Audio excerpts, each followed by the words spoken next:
Hey everyone, what's going on? Joey Contino here, and behind me is the Higbee Beach Wildlife Management Area.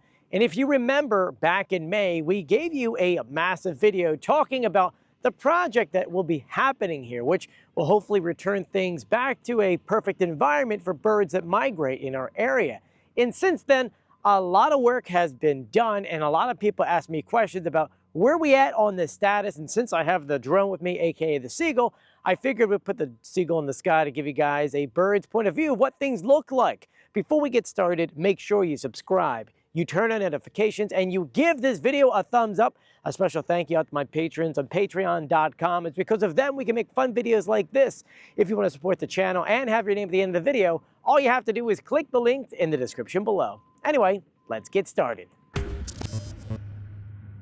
Be sure to grab your Wildwood's Christmas ornament before we sell out. We currently have 6 of them in stock. You can get them by clicking in the link in the description of this video. And the new one for this year, it is Santa riding the Great White. So if you want one, go ahead and grab them while they're still here. So as you can see, work is actively taking place this very moment. If you don't know this project, it's a major one. You see, the Higbee Beach Wildlife Management Area makes up roughly about 1,100 acres. Within that, there's about 300 acres they're working on today. For those who don't remember, behind me used to be a massive, massive plant.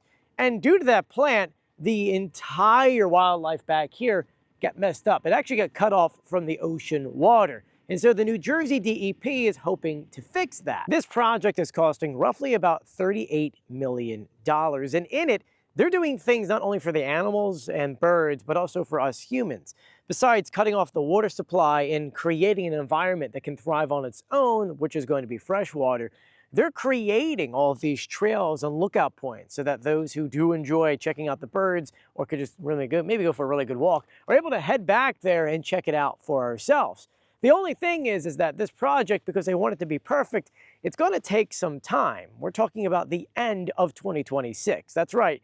Not next year, but the year after that, and we're told the end. So more than likely, 2 years from this point right now. And in my last video, I told you that in 6 months, we'd be coming back. At least every 6 months, we would come back, because this is something that will take time. And well, if you think about it, that was May. We're now in November. And yes, I'm wearing short sleeves because that's how warm it is. So now it's time to officially put the Seagull in the sky to bring you what things look like. I'll also embed in this video what we saw last time. Like, for example, they're bringing in so much dirt, so much sand, so many rocks, all this equipment, a lot of metal to get this project fully underway. You can actually smell it. It smells like manure a little bit. But if you want a full explanation about exactly what this project entails, including other mock-up photos, like here's the visitor center, we'll go ahead and build a whole article out for you at the wildwoodvideoarchive.com. For now, let's get the Seagull in the sky.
Yeah, I apologize for all the really long pans, but because the changes are over such a large amount of land, and because you're really not supposed to be flying into certain areas during construction, had to be on the outside kind of looking in, but at least you're able to see what's going on in 4K and maybe have a good understanding how this is going to work. From my point of view, at least from what I saw, it looks like it's already starting to work because they cut off the water now 6 months ago. You can kind of see how the water has built up. Now, I will say this, and I know the DEP didn't put this out there, but it's something that I've noticed. Because we haven't seen water, at least at the time of this video, in 42 days, that didn't help the project, because the hope is, especially because we want that to be fresh water, is that rainwater will help populate certain areas. You'll notice that the water levels are very low, and that's not ideal for this kind of project. Hopefully the next rainstorm comes in and helps out with that situation. But I want to know what you guys think in the comments section below. I know it kind of stinks that we can't go visit back there. I enjoy walking back there. There was some good trails. But when it's all said and done, you're going to have 300 acres to go ahead and explore. A lot of cool things to see, and it's definitely going to help out a lot of our friends that like to come for a few stops here and there and fly away. So once again, if you haven't done so yet, please subscribe, turn on notifications, and give this video a thumbs up. And as always, I'll see you on the beach, which this is the Delaware. That works for me, right? It's right there. I can go for a swim today if I want to, but my wife would yell at me. I'll see you later. Bye.